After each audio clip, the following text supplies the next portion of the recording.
Na Alemanha, o final da Segunda Guerra Mundial deixou uma derrota total e um colapso sem precedentes. Esse desenlace esteve ligado às decisões tomadas sob a liderança de Adolf Hitler. Quando chegou ao poder em 1933, o país já operava dentro de limites econômicos difíceis de contornar e em uma posição internacional condicionada pela derrota de 1918. Hitler escolheu uma forma concreta de agir perante esse cenário e a sustentou sem desvios. Ao longo dos anos seguintes, o espaço para corrigir o rumo foi se estreitando, não por falta de advertências, mas pela direção adotada.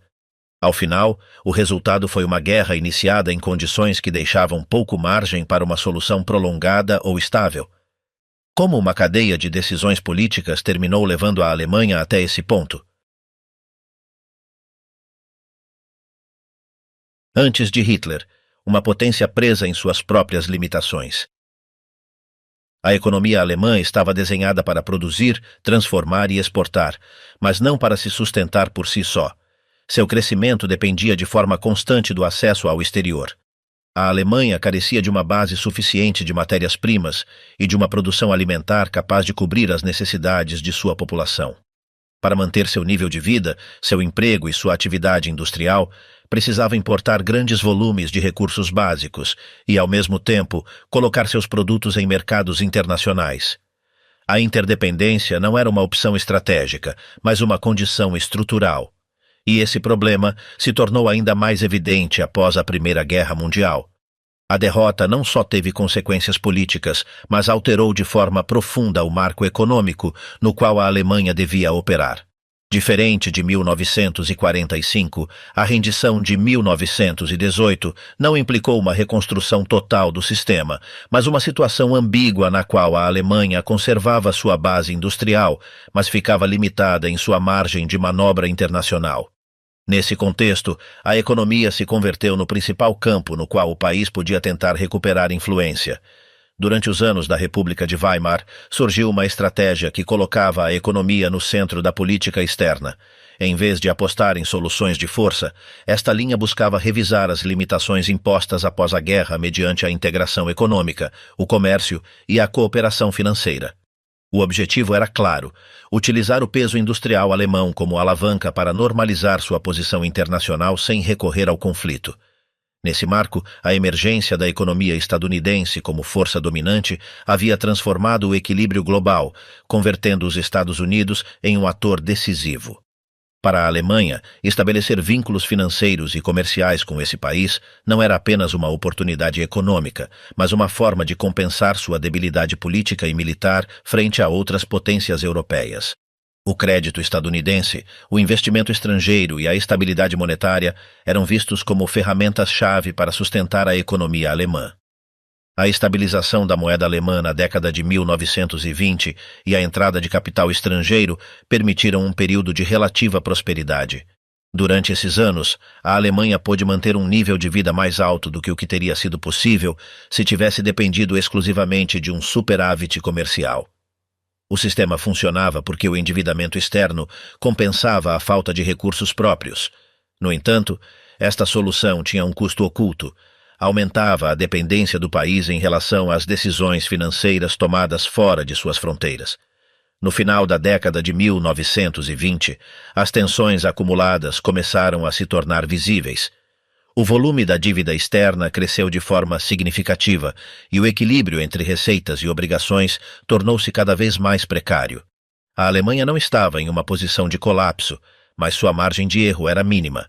Qualquer perturbação no sistema financeiro internacional podia desencadear uma reação em cadeia. O caminho escolhido: crescimento acelerado sem saída.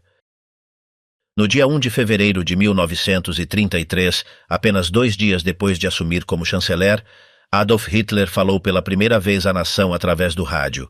O discurso foi tenso. Suava, estava nervoso e era consciente do momento político que atravessava. Desde o início, deixou claro que, a seu juízo, a Alemanha levava mais de uma década presa em um processo de desintegração iniciado com a rendição de novembro de 1918 e aprofundado pela Revolução Comunista posterior. Para ele, esse ponto de ruptura continuava sendo central inclusive agora, quando acabava de chegar ao poder. Em termos práticos, prometeu um programa de 4 anos destinado a resgatar o campesinato alemão, eliminar o desemprego em massa e reformar o funcionamento do Estado, que descrevia como caótico pela sobreposição de competências entre o Reich, os Estados Federados e as autoridades locais. Mas esse tom prudente durou muito pouco. 2 dias depois, convidado pelo general Werner von Blomberg, recém-nomeado ministro da Defesa, Hitler se expressou com maior franqueza perante a cúpula militar. Retomou ideias já desenvolvidas em Mein Kampf e em seu manuscrito posterior, conhecido como o Segundo Livro. Ali sustentou que a luta pelo espaço vital era a única via de salvação para a Alemanha e que a política interior devia servir para criar as condições necessárias para o rearmamento. A destruição do marxismo, a reconstrução econômica e o resgate do campesinato não eram fins em si mesmos, mas meios para esse objetivo. No curto prazo, a prioridade era escapar do cerco estratégico da França e seus aliados. A longo prazo, contemplava a expansão para o leste e a germanização desses territórios. Para Hitler, a mudança econômica só podia ser alcançada mediante o poder político e a luta. No dia 9 de fevereiro de 1933, ao presidir o comitê de gabinete encarregado da criação de emprego, deixou ainda mais claro a ordem de prioridades. Assinalou que o futuro da Alemanha dependia exclusivamente da reconstrução da Wehrmacht e que, em qualquer conflito entre as necessidades militares e outras demandas econômicas ou sociais, os interesses do exército deviam se impor sem exceção. Apesar dessa orientação, o calendário político impunha limites. As eleições de 5 de março eram decisivas. Nos pleitos de 1930 e 1932, cerca de 19 milhões de eleitores não haviam respaldado nenhum programa coerente de recuperação econômica. E em 1932, o Partido Nacional Socialista não havia superado 1/3 do eleitorado. Para assegurar uma maioria sólida, era fundamental não alarmar a população com gestos que sugerissem aventuras exteriores imediatas. O Ministério das Finanças continuava sob o controle de Lutz Graf Schwerin von Krosigk, um firme opositor à criação de emprego financiada com crédito. Hans Luther permanecia à frente do Reichsbank. Alfred Hugenberg, líder do DNVP, ocupava os ministérios da Economia e Agricultura e compartilhava essa resistência a uma expansão rápida do gasto público. E ainda assim, os resultados eleitorais não cumpriram as expectativas de Hitler nem de Goebbels. Os nazistas não alcançaram a maioria absoluta, nem sequer recorrendo à intimidação. Ainda assim, mediante a pressão sobre o Zentrum católico, Hitler conseguiu os 2/3 necessários para aprovar a Lei de Plenos Poderes no dia 23 de março de 1933, o que permitiu ao governo legislar por decreto. Desde esse momento, o regime combinou a aparência de legalidade com o uso sistemático da violência. Na primavera daquele ano, desencadeou-se uma onda de agressões contra comunistas, social-democratas e judeus.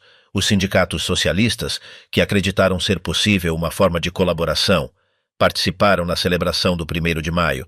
No dia seguinte, as SA ocuparam suas sedes, confiscaram bens e fundos que ascendiam a centenas de milhões de Reichsmarks e entregaram o controle do movimento operário a Robert Ley, à frente da Frente Alemã do Trabalho. Para impor disciplina salarial, o Reich nomeou comissários laborais regionais com autoridade direta sobre salários e condições de trabalho. Em abril de 1933, o ministro do Trabalho Franz Selte defendeu um amplo programa de criação de emprego financiado com crédito, que oscilava entre 1.000 e 1.600 milhões de Reichsmarks. Em paralelo, produziram-se mudanças-chave no aparelho financeiro. Hans Luther foi enviado a Washington e Almar Schacht regressou à presidência do Reichsbank e Fritz Reinhardt foi nomeado secretário de Estado no Ministério das Finanças.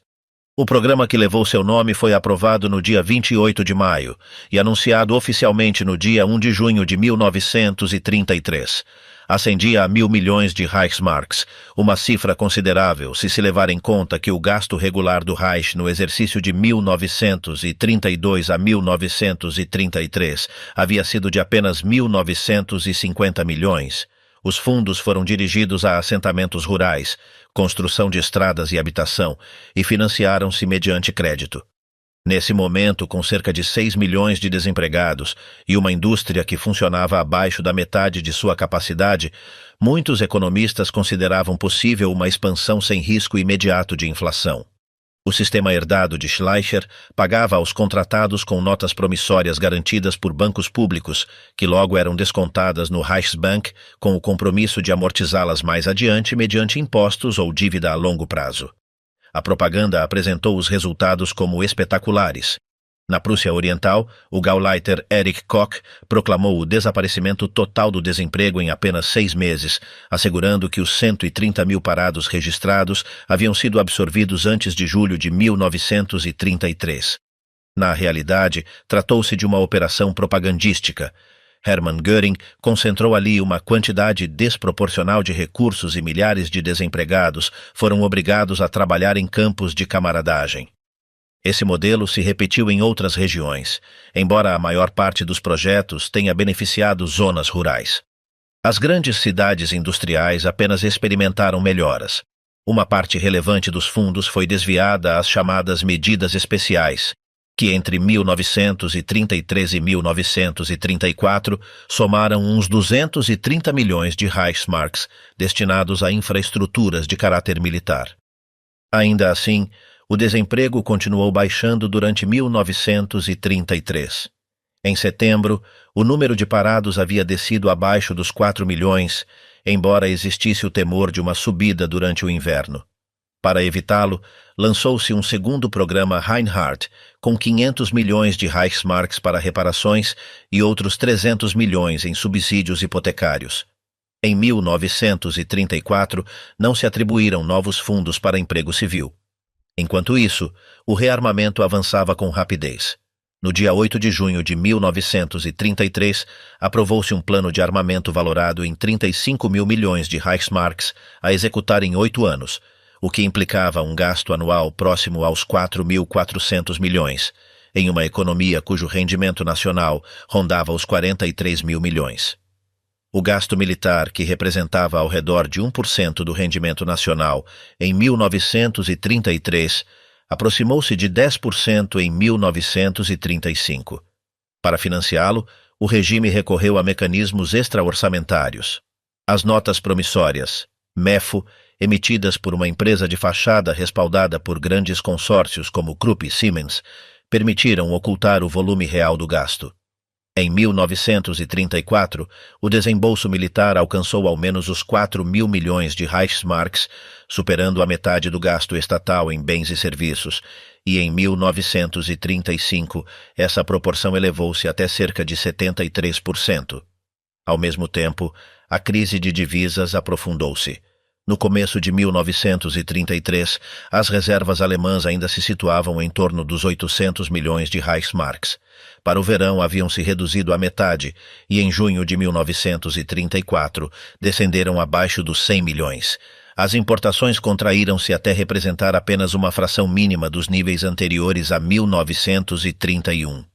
No dia 14 de junho de 1934, o governo suspendeu todos os pagamentos em divisas correspondentes à dívida externa. O Reino Unido respondeu com sanções e a relação bilateral ficou à beira de uma guerra comercial, quando o Estado impôs a prioridade militar.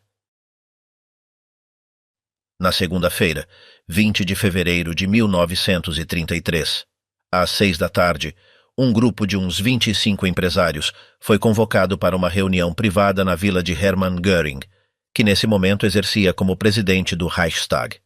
Ali, Adolf Hitler, já nomeado chanceler do Reich, ia expor sua linha política. Entre os assistentes havia figuras centrais da indústria alemã como Georg von Schnitzler, segundo no comando da IG Farben, Gustav Krupp von Bohlen und Halbach, chefe do consórcio Krupp e presidente da Associação Industrial do Reich, e Albert Wögler, diretor executivo da Vereinigte Stahlwerke, o segundo maior produtor de aço do mundo. Junto a eles também compareceram empresários de escalão médio, sem um peso comparável na estrutura industrial alemã.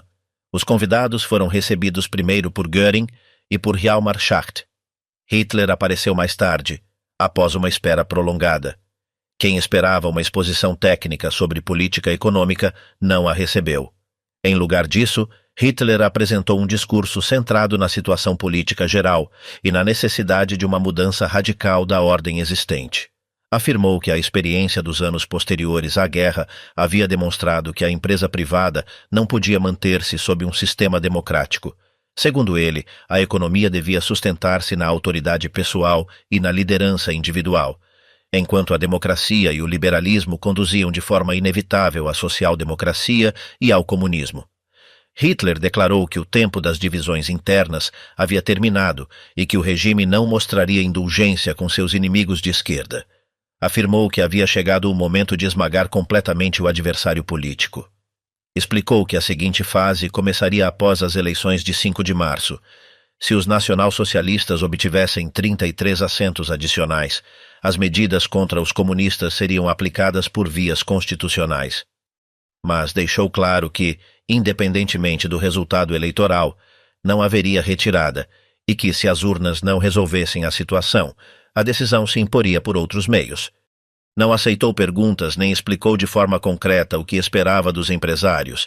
Não compareceu para negociar, mas para comunicar suas intenções. Para os assistentes, a mensagem foi inequívoca. O novo chanceler pretendia pôr fim ao sistema parlamentar, eliminar a esquerda política e estava disposto a utilizar a força para alcançá-lo. Nessa reunião, não se mencionaram políticas antijudaicas nem planos de expansão territorial. O eixo do discurso foi o enfrentamento entre direita e esquerda.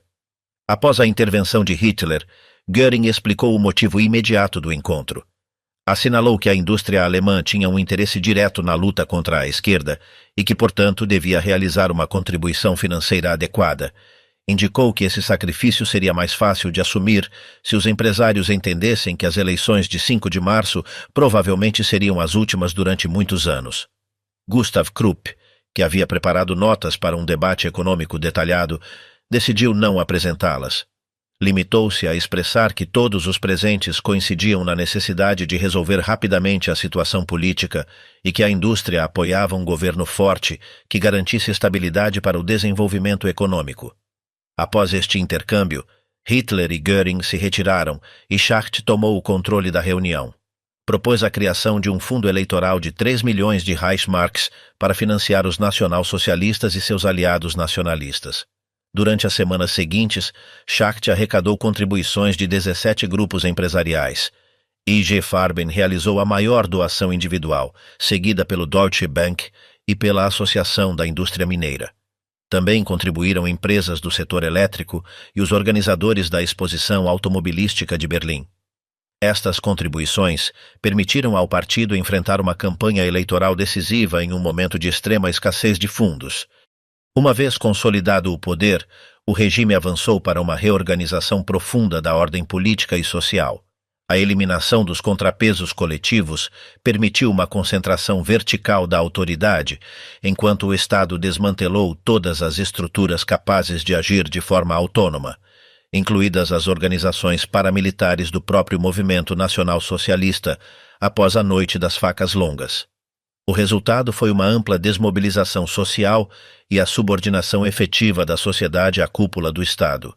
No âmbito empresarial, esta nova ordem outorgou a proprietários e diretores um controle quase absoluto dentro de suas empresas. A Lei para a Regulação do Trabalho Nacional de janeiro de 1934 congelou salários e suprimiu a negociação coletiva independente. Embora os salários nominais fossem inferiores aos do final da década de 1920, os preços também haviam caído, de modo que o alívio nos custos reais foi limitado. A redução das folhas de pagamento foi alcançada principalmente mediante demissões e redução de jornadas. Ainda assim, a combinação de salários controlados, destruição sindical e tolerância à cartelização criou um ambiente favorável para os lucros, mas essa estabilidade tinha limites. Enquanto a agenda interna da indústria favorecia o autoritarismo, sua visão internacional continuava sendo partidária do comércio multilateral e do livre movimento de capitais. Grandes setores industriais, como o aço, o carvão e a química, estavam integrados em cartéis internacionais e dependiam do comércio exterior. A crescente orientação protecionista do regime e o colapso da economia mundial chocavam-se com estes interesses. Desde 1933, o Estado impôs um sistema de controles econômicos sem precedentes em tempos de paz. O Plano Novo regulou o acesso a matérias-primas importadas, criou uma extensa burocracia e condicionou as exportações a sistemas de subsídios financiados por taxas sobre a indústria. Para gerir esta rede, o regime criou organizações empresariais obrigatórias que integraram todas as empresas em grupos hierárquicos, supervisionados pelo Ministério da Economia do Reich. Sobre essa base, o controle estatal estendeu-se também aos grandes cartéis industriais. Autorizaram-se cartéis obrigatórios, impuseram-se preços mínimos e concedeu-se a estes organismos a capacidade de regular investimentos e reorganizar setores inteiros. Esta estrutura garantiu estabilidade de preços e lucros elevados, embora o Estado tenha limitado a distribuição de dividendos para forçar a acumulação de reservas internas destinadas ao investimento e ao rearmamento. Apesar da crescente intervenção estatal, a indústria não foi um ator passivo. Os lucros crescentes permitiram reconstruir balanços danificados pela depressão e financiar um processo de investimento sem precedentes. O regime necessitava da indústria não apenas por razões econômicas, mas por sua capacidade técnica e organizativa. As empresas aportaram o conhecimento necessário para desenvolver tecnologias-chave orientadas para a autossuficiência e para o rearmamento. Esta relação alcançou sua expressão mais clara em setores como a química, o aço e a produção de combustível sintético, onde grandes consórcios colaboraram estreitamente com o Estado para garantir suprimentos estratégicos.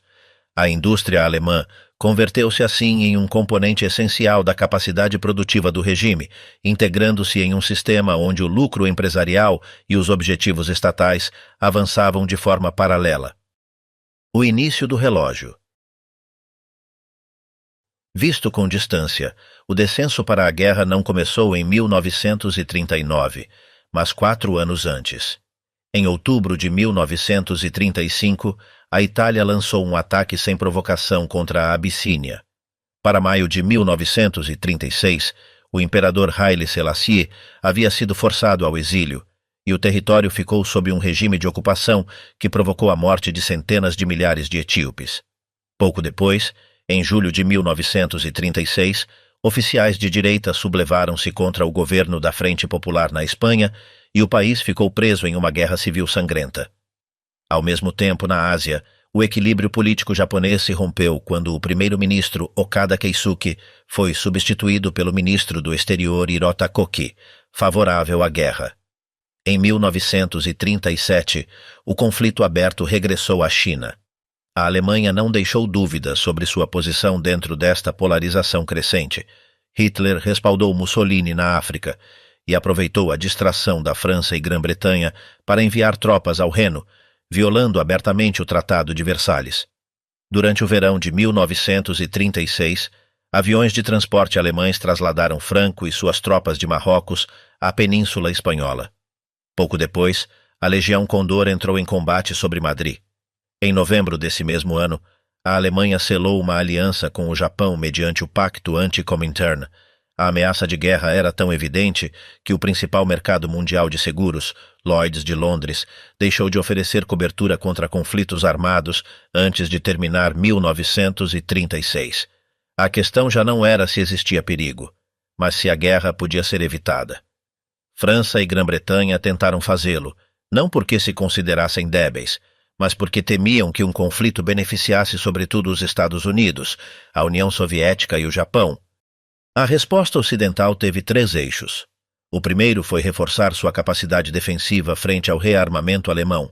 O segundo consistiu em recompor a cooperação econômica entre França, Grã-Bretanha e Estados Unidos após a Grande Depressão.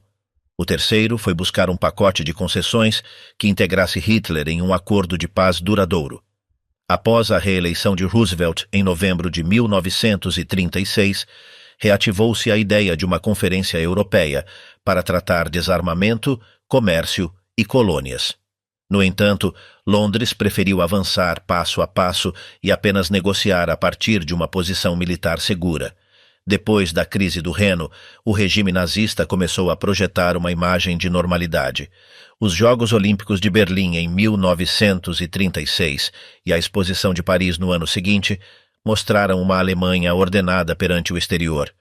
O desemprego descia, A economia crescia e, para milhões de lares, a vida parecia estabilizar-se. A violência aberta dos primeiros anos havia diminuído e, durante um tempo, inclusive, a retórica antissemita ficou em segundo plano. Comparado com a agressão italiana na África, a guerra japonesa na Ásia ou os julgamentos de Moscou, o governo de Hitler parecia, para muitos observadores, menos extremo. Na Grã-Bretanha e França, predominou a disposição a aceitar uma Alemanha autoritária dentro da Europa. Um acordo com o Ocidente em 1936 não teria colocado em risco o poder interno do regime.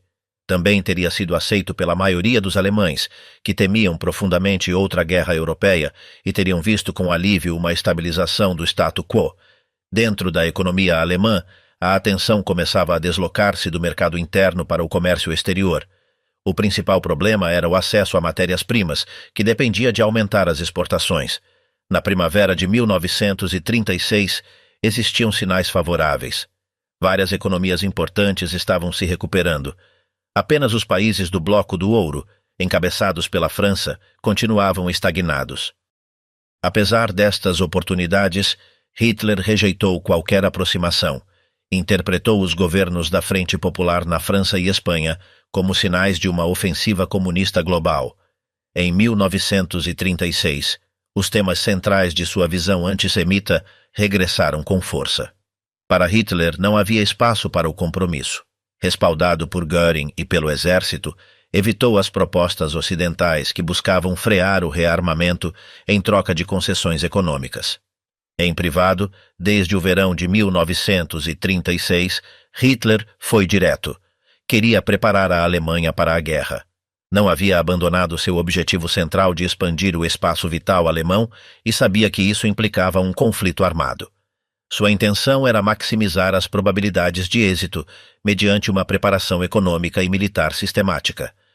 Essa decisão estratégica teve consequências imediatas sobre a orientação do esforço de rearmamento, o plano original, desenhado por Schacht em 1933, estabelecia limites claros. Mas a partir de 1935, o processo se acelerou. França e Grã-Bretanha responderam ao rearmamento alemão, ampliando seu próprio esforço militar. A Alemanha reagiu elevando ainda mais o ritmo.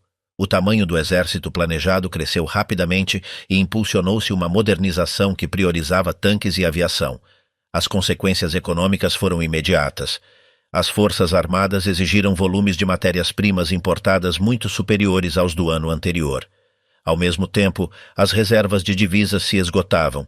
No começo de 1936, a Alemanha enfrentava uma escassez crítica de metais, borracha e petróleo. As indústrias-chave alertaram sobre interrupções graves na produção. Este choque abriu uma fratura dentro da liderança. Schacht enfrentou o exército, Kepler e Göring. Apenas Hitler podia resolver o conflito. Após a remilitarização do Reno, tomou uma decisão-chave.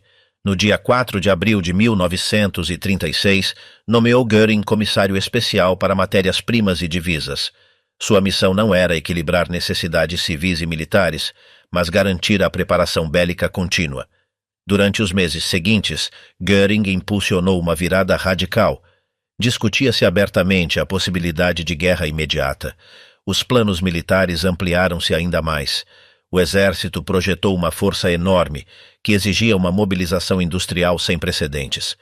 Relatórios internos advertiram que, uma vez completado esse rearmamento, a maquinaria não poderia deter-se sem consequências graves.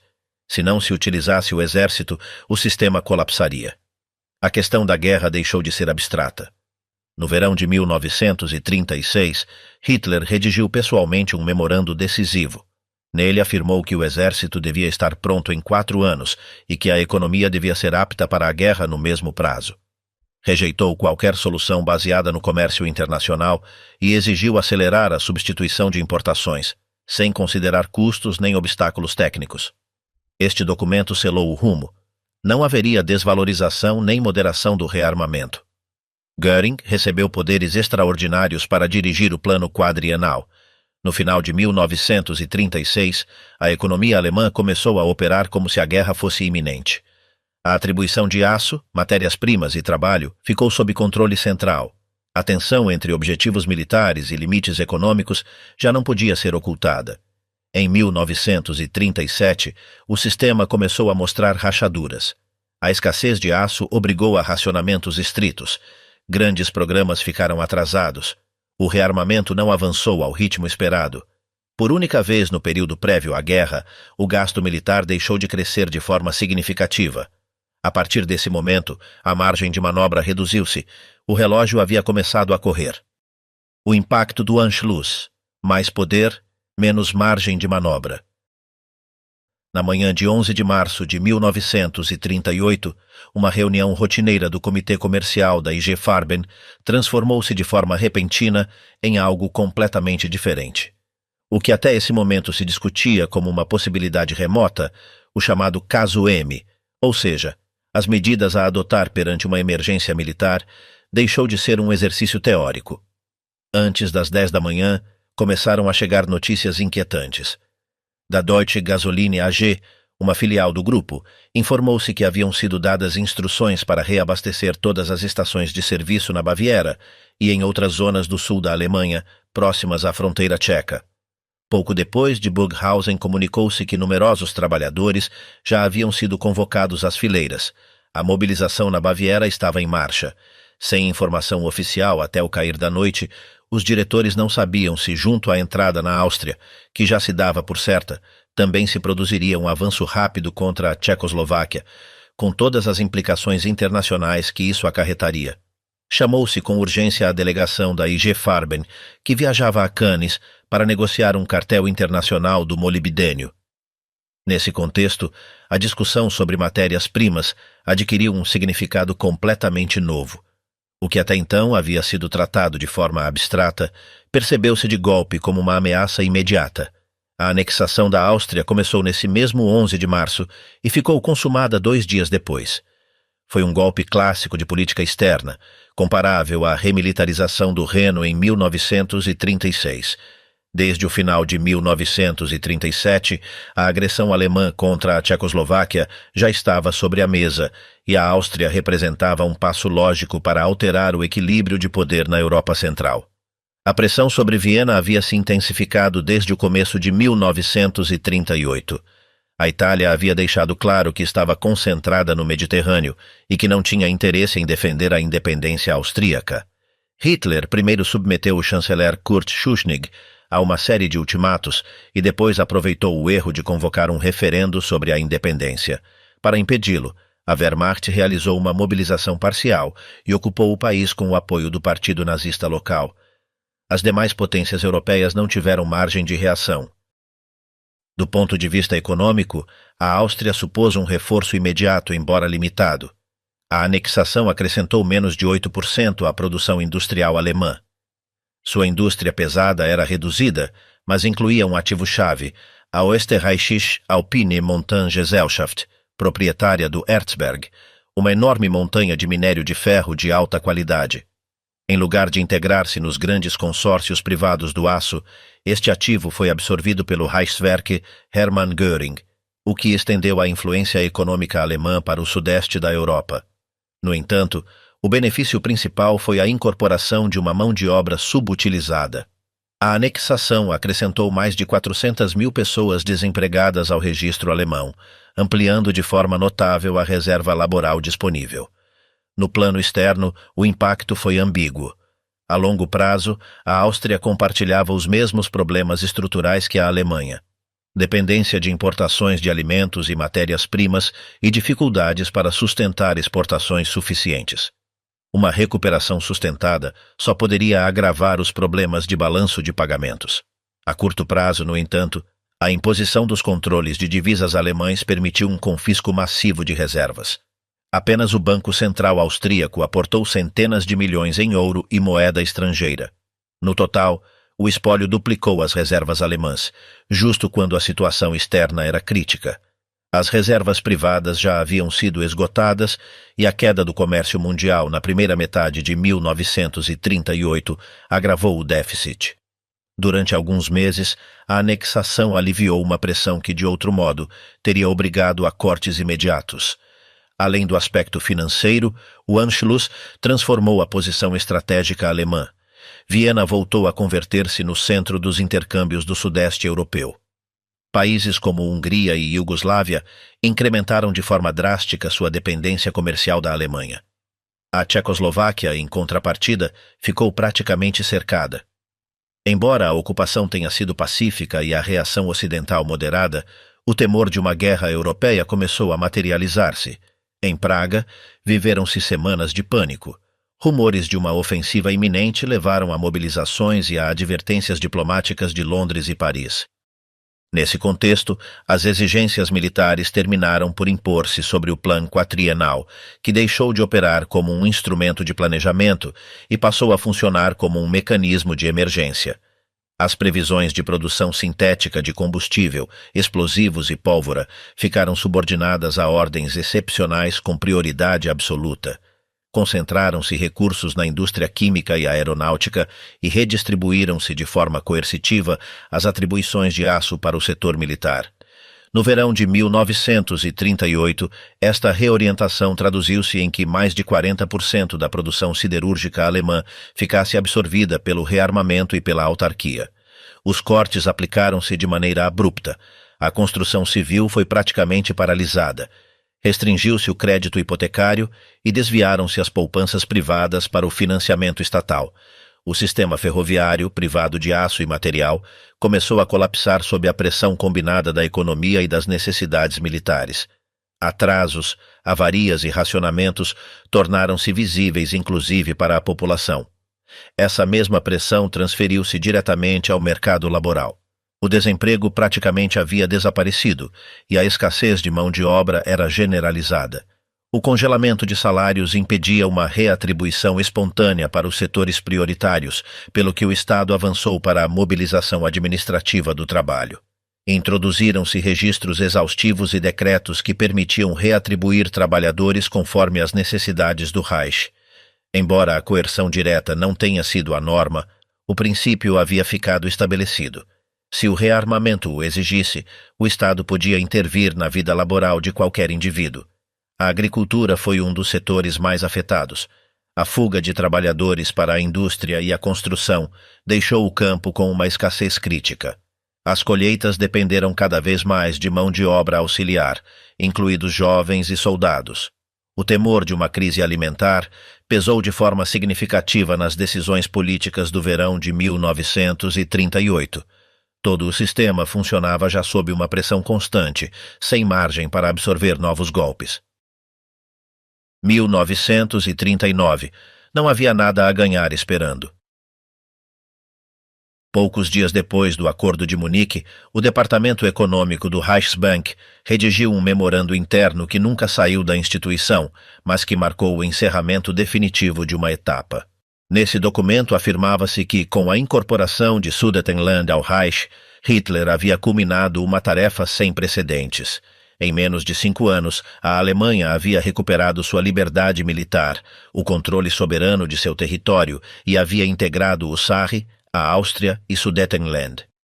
O país havia passado de ser uma potência política irrelevante a converter-se na força dominante do continente europeu. Nem sequer Bismarck havia alcançado algo comparável, e tudo isso havia sido conseguido sem provocar uma guerra. Hjalmar Schacht repetiu esse diagnóstico poucas semanas depois perante o Comitê do Mercado de Capitais, integrado por representantes do Ministério das Finanças, do Ministério da Economia e do próprio Reichsbank.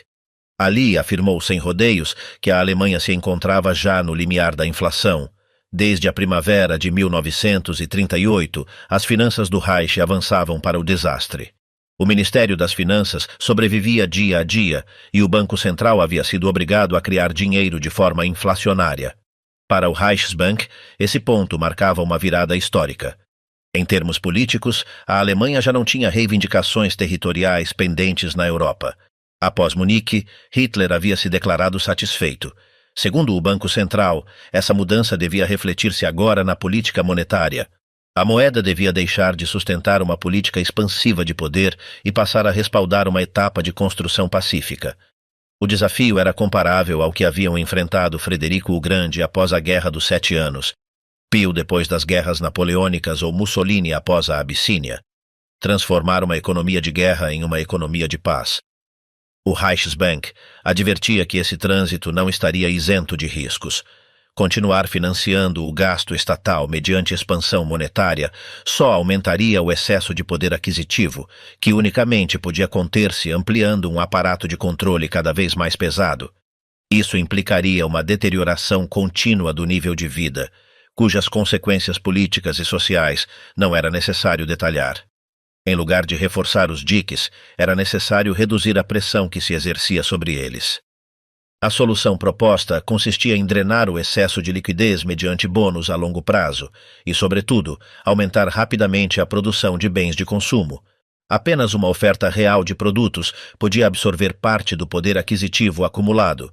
Para isso, era imprescindível reduzir a produção estatal não comercializada, que em 1938 representava cerca de 30% da produção industrial, e reorientá-la para o consumo doméstico. Mas tudo isso dependia de uma condição prévia: aumentar as exportações. Uma crise grave de balanço de pagamentos seria fatal para a confiança pública e colocaria em perigo qualquer tentativa de ajuste. O memorando concluía com uma advertência clara. A liderança nacional-socialista havia logrado evitar uma guerra que teria colocado em risco seus êxitos anteriores, mas agora devia evitar uma inflação cujos efeitos podiam ser quase igual de perigosos. O problema era difícil, mas manejável se atuasse com rapidez e decisão. Essa avaliação partia de uma premissa falsa. Hitler não considerava que a construção de uma grande Alemanha fosse o final do caminho. Após Munique, longe de sentir-se satisfeito, estava frustrado. A Tchecoslováquia continuava existindo e as potências ocidentais haviam mostrado seus limites. Para Hitler e para o alto comando militar, ficou claro que a Alemanha teria que enfrentar o Ocidente antes de poder lançar-se a uma grande expansão para o leste. O giro estratégico teve consequências imediatas. O mesmo dia do Acordo de Munique, o general Thomas anotou em seu diário que se haviam recebido ordens para preparar uma guerra contra a Inglaterra com horizonte em 1942. 2 semanas depois, Göring anunciou um novo programa de armamento de uma magnitude sem precedentes. A Luftwaffe devia multiplicar-se por 5, o exército adquirir grandes quantidades de armamento ofensivo e a marinha acelerar um ambicioso plano de construção naval. A isso somavam-se exigências massivas de combustível, borracha, explosivos e uma expansão urgente de infraestruturas de transporte. As demandas eram descomunais. O exército reclamou para 1939 quase 1/4 parte de toda a produção de aço do país. A aviação projetou uma força de mais de 20.000 aviões. A Marinha lançou o Plano Z, destinado a competir com a Royal Navy em menos de uma década. Para sustentar esse esforço, era necessário subordinar de forma radical toda a economia civil às necessidades da Wehrmacht. No outono de 1938, deu-se o passo decisivo. O Reichsbank concluiu que os métodos de uma economia de paz já não eram suficientes e que havia que recorrer a instrumentos próprios de uma economia de guerra. Göring criou o Conselho de Defesa do Reich e, com o respaldo do OKW, iniciou-se uma reorganização total. A população devia ser registrada para atribuir mão de obra de forma centralizada. Paralisaram-se projetos civis, inspecionaram-se fábricas, intervieram-se setores inteiros e concentraram-se recursos no armamento. Apesar desse esforço, os planos eram inviáveis. Triplicar a produção de armamentos desde o nível já alcançado em 1938 era incompatível com manter sequer uma aparência de vida normal. Os programas da Luftwaffe e da Marinha requeriam quantidades de combustível e matérias-primas que superavam em muito as capacidades reais do Reich. No final de 1938, além disso, a situação financeira deteriorou-se de forma abrupta. Após um breve otimismo posterior a Munique, o mercado de capitais fechou-se. Uma grande emissão de dívida em novembro fracassou de forma estrondosa. O Reich ficou à beira da suspensão de pagamentos e só pôde manter-se mediante a venda de ativos e a impressão de dinheiro. O Reichsbank deixou claro que a economia estava sobrecarregada e que não havia soluções técnicas. A única alternativa real era cortar drasticamente o gasto civil e militar. Schacht tentou advertir Hitler uma última vez. Em janeiro de 1939, o Reichsbank entregou um novo relatório no qual assinalava que a massa monetária havia crescido mais em 10 meses do que nos 5 anos anteriores, que a estrutura de preços e salários se havia decomposto e que a qualidade dos bens de consumo se deteriorava rapidamente. Não existia nenhum mecanismo capaz de evitar o colapso monetário se o gasto continuasse expandindo-se sem limites. A resposta foi fulminante. Schacht e a cúpula do Reichsbank foram afastados. A instituição passou às mãos de Walter Funk e eliminou-se qualquer restrição formal sobre a criação de dinheiro. O gasto militar continuou em larga escala, mas o limite real voltou a impor-se, a escassez de divisas e de matérias-primas. Em 1939, os cortes atingiram em cheio o exército e a Luftwaffe. A produção de munição despencou. Programas inteiros de armas foram cancelados ou reduzidos. Os estoques só alcançavam para umas poucas semanas de combate intenso. O exército era grande e treinado, mas estava longe de estar completamente equipado. Ainda assim, Hitler sabia que a Alemanha dispunha nesse momento do exército mais numeroso e preparado da Europa. Nesse contexto, a decisão foi tomada sem margem para a dilação. A economia havia alcançado seu limite máximo e não podia sustentar um rearmamento maior nem uma espera prolongada. Com o pacto com a União Soviética, Hitler eliminou o risco imediato de uma guerra em 2 frentes e assegurou matérias-primas essenciais. A partir dessa lógica, em setembro de 1939, atacar converteu-se na única saída. Não havia nada a ganhar esperando. Quando a Polônia passou a ser o objetivo.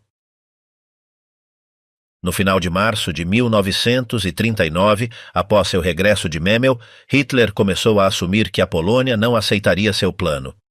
O embaixador polonês, Józef Lipski, devia regressar de Varsóvia no dia 26 de março, mas antes disso já resultava evidente que o governo polonês não estava disposto a fazer concessões. Esta constatação obrigou a reapreciar a situação estratégica.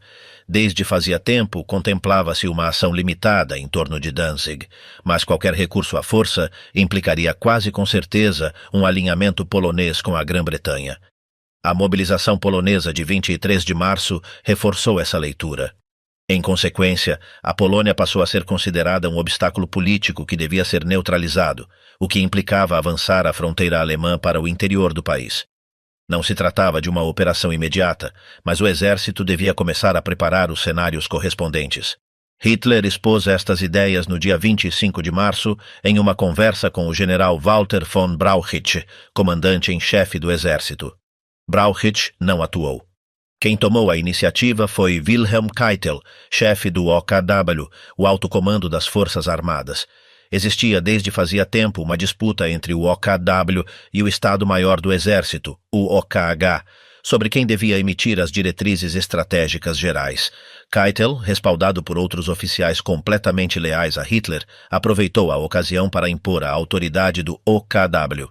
No dia 27 de março, Keitel pôs a trabalhar Walter Warlimont, chefe do Departamento de Planejamento do OKW. O encargo apresentou-se como uma revisão da Diretiva Anual de Coordenação das Forças Armadas. Até esse momento, só existiam ordens defensivas para o Oeste, emitidas pelo Exército em janeiro de 1939, destinadas a conter um possível ataque francês. 3 exércitos ficavam atribuídos a essa defesa, enquanto o resto das forças vigiava as fronteiras orientais. Warlimont avançou com rapidez. Apesar de sua posição no OKW, era um oficial do exército e considerava desnecessariamente complexa a estrutura defensiva criada no ano anterior.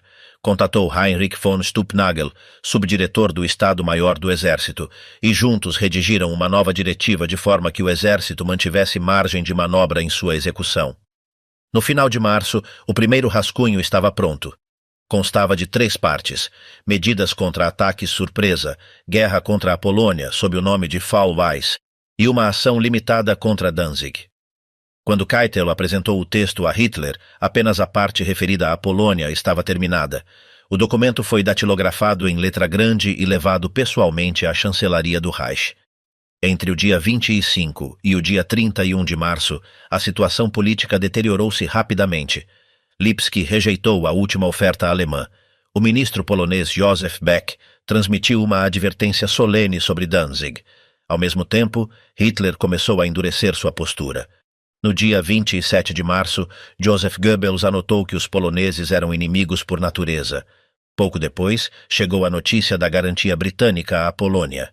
Ao conhecê-la, Hitler reagiu com fúria, batendo na mesa de mármore da chancelaria e prometendo preparar uma resposta devastadora. No dia 1 de abril, Hitler deslocou-se a Wilhelmshaven para o lançamento do encouraçado Tirpitz. Ali, além de cerimônias e discursos, revisou os rascunhos apresentados por Keitel. Ordenou que os preparativos para atacar a Polônia estivessem prontos para permitir uma ação em qualquer momento depois do dia 1 de setembro. O OKW devia fixar um calendário detalhado e reunir todos os relatórios necessários antes do dia 1 de maio. Nesse mesmo dia, Hitler pronunciou um discurso público atacando duramente a Grã-Bretanha e a Polônia. Denunciou a política britânica, defendeu a fortaleza alemã e deixou claro que os acordos existentes só tinham valor enquanto servissem à Alemanha. Após isso, a imprensa alemã intensificou seus ataques contra Londres. No dia 3 de abril, Keitel emitiu as ordens acordadas. Evitou-se provocar distúrbios políticos até o momento do golpe final. O objetivo principal continuava sendo a preparação para um conflito com as democracias ocidentais. A Polônia devia ser isolada, atacada de forma repentina e derrotada com rapidez quando chegasse o momento. Durante abril, Hitler manteve uma aparência de contenção. As autoridades de Danzig receberam instruções de não provocar incidentes. As embaixadas alemãs deviam manter a calma. Ao mesmo tempo, a Grã-Bretanha avançava em sua rede de alianças, o que aumentava a sensação de cerco em Berlim. No dia 28 de abril, Hitler convocou o Reichstag. Em seu discurso, rejeitou publicamente uma iniciativa do presidente Roosevelt, denunciou o pacto de não agressão com a Polônia e anulou o acordo naval anglo-alemão. Paralelamente, as embaixadas alemãs entregaram memorandos formais em Varsóvia e Londres, justificando estas decisões. Atrás dessa escalada verbal, a liderança alemã optou ainda por manter abertas certas opções táticas. Berlim continuava apostando que a pressão política e diplomática pudesse modificar a postura polonesa, sem recorrer de imediato a uma confrontação armada. Em consequência, não se ativaram ainda provocações diretas em Danzig, nem operações destinadas a forçar um incidente. Em agosto, a situação entrou em sua fase final. Hitler decidiu cortar praticamente toda a comunicação diplomática com Varsóvia, Paris e Londres. Os embaixadores alemães foram retidos em Berlim e ordenou-se à embaixada em Varsóvia adotar uma atitude meramente receptiva. A segurança dos cidadãos alemães na Polônia deixou de ser prioritária. Os relatórios sobre supostas atrocidades polonesas seriam utilizados com fins propagandísticos. No dia 12 de agosto, Hitler fixou a data do ataque. O dia XX ficou assinalado para o dia 26 de agosto. 2 dias depois, começou a preparar psicologicamente os comandos militares. Assegurou que a Grã-Bretanha e a França não interviriam e que a guerra seria localizada. No dia 22 de agosto, reuniu os principais chefes militares no Berghof. Ali declarou que a Polônia devia ser esmagada e que o pacto com a União Soviética havia neutralizado qualquer intervenção oriental. Insistiu que a guerra com o Ocidente era inevitável, mas que a Polônia devia ser derrotada primeiro. Ordenou agir com dureza absoluta e sem compaixão. No dia 25 de agosto, com as tropas já em movimento, Hitler deu a ordem definitiva de ataque. No entanto, nesse mesmo dia chegaram 2 notícias decisivas. Primeiro, a assinatura do Tratado Anglo-Polonês. Pouco depois, a Itália comunicou que não estava em condições de entrar em guerra se o conflito se ampliasse. Perante esta dupla constatação, Hitler vacilou. Após consultar Keitel, Brauchitsch e Göring, ordenou deter a ofensiva. À última hora da tarde, enviaram-se ordens urgentes para retirar as unidades. A maioria conseguiu deter-se a tempo, embora algumas operações encobertas já estivessem em marcha. A guerra havia sido ordenada e, no último momento, adiada. A execução final de uma decisão já tomada. Às 4h45 da madrugada do dia 1 de setembro de 1939, a cidade dormida de Danzig despertou com as primeiras explosões da guerra. Os canhões de 11 polegadas do encouraçado Schleswig-Holstein abriram fogo contra a guarnição polonesa de Westerplatte. Ao mesmo tempo, os bombardeiros de mergulho Stuka cruzaram o céu da cidade, enquanto forças locais da Landespolizei atacavam os funcionários ferroviários poloneses entrincheirados na estação central. Entre todos os focos de resistência, o correio situado na Heveliusplatz foi o que resistiu mais tempo. Seus muros de pedra de mais de 1 metro de espessura, reforçados com sacos de areia e persianas blindadas, haviam-no convertido em uma fortaleza improvisada. Um canhão de campanha abriu uma brecha na entrada principal, mas não foi até que os bombeiros introduziram gasolina nos porões e atearam fogo ao edifício que os 51 defensores foram obrigados a sair. Segundo a lei militar alemã, não eram soldados uniformados e sua defesa foi declarada ilegal. Os sobreviventes foram executados como Frankstirers após um conselho de guerra realizado 1 mês depois. Westerplatte ofereceu uma resistência ainda mais dura. A artilharia do Schleswig-Holstein, com trajetórias demasiado planas, apenas conseguiu danificar as fortificações de concreto. O destacamento naval que havia desembarcado do navio penetrou as linhas polonesas, mas foi repelido. Um segundo ataque às 9 da manhã, no qual participaram unidades das SS, fracassou igualmente. Os defensores, protegidos em bunkers de concreto e armados com canhões de 88 milímetros, cuja existência era desconhecida para a inteligência alemã, resistiram com ferocidade. Nos primeiros assaltos, as forças atacantes perderam ao redor de 35% de seus efetivos entre mortos e feridos. A nebulosidade impediu o apoio aéreo até bem entrada à tarde, quando 60 Stukas bombardearam a posição sem resultados apreciáveis. Na chancelaria do Reich, produziu-se então uma violenta disputa entre Himmler e Hess, que tentaram arrebatar a operação à Marinha para entregá-la às SS. Finalmente, o exército assumiu o controle das operações. No dia seguinte, contra-torpedeiros alemães bombardearam as defesas a partir do mar. Apesar dos bombardeios, Westerplatte resistiu 5 dias mais. No flanco ocidental da Cidade Livre, forças polonesas contra-atacaram com força em uma tentativa desesperada de aliviar a guarnição, empurrando as tropas de defesa de Danzig de volta através da fronteira e submetendo Sopot a fogo de artilharia. Foi um esforço corajoso, mas condenado. Elementos do 19º Corpo de Exército da 4ª Armada e da 207ª Divisão de Infantaria avançaram pelo extremo norte do corredor para cercar Gdynia e as fortificações polonesas da península de Hel. A guarnição de Gdynia combateu com determinação e evacuou suas forças para Hel, cujas defesas resistiram até o dia 2 de outubro. Os restos da marinha polonesa, o contratorpedeiro Visscher e o lança-minas Griff, repeliram o primeiro ataque naval alemão, danificando gravemente 2 contratorpedeiros, um dos quais afundou de regresso a Danzig antes de serem afundados por bombardeiros de mergulho. Dos 5 submarinos poloneses, 2 conseguiram escapar e unir-se à marinha polonesa livre em águas escocesas, enquanto 3 danificados buscaram internamento na Suécia. Em terra, os ataques cuidadosamente planejados contra as pontes sobre o Vístula em Dirschau e Graudenz fracassaram. O plano de Dirschau dependia de infiltrar uma companhia de engenheiros de assalto em um trem de mercadorias que devia chegar à ponte exatamente no momento do início do ataque. Um trem blindado devia segui-lo para proporcionar fogo de cobertura. O trem cruzou a fronteira em Simonsdorf, onde havia um pequeno posto aduaneiro polonês e uma estação atendida por funcionários e trabalhadores ferroviários. A estratagema foi detectada de imediato. As agulhas desviaram o trem blindado e lançou-se um sinal de alarme. Os nazistas locais responderam com uma represália brutal. Todos os poloneses que puderam encontrar foram perseguidos e assassinados. Seus corpos foram jogados em uma vala comum com uma tábua que dizia: "Aqui jaz a minoria polonesa." A ponte de Dirschau foi explodida sob fogo. Em Graudenz, um comando da Abwehr logrou penetrar as linhas polonesas, mas foi detido por tropas alemãs próprias e perdeu horas discutindo sua identidade. Essa mesma tarde, os poloneses destruíram a ponte. Enquanto isso, o avanço principal alemão mal encontrou obstáculos. A superioridade era esmagadora em homens, armamento, treinamento e direção. As unidades blindadas e motorizadas cruzaram as planícies polonesas, a Luftwaffe dominou o ar e atacou as tropas polonesas cada vez que tentavam reagrupar-se.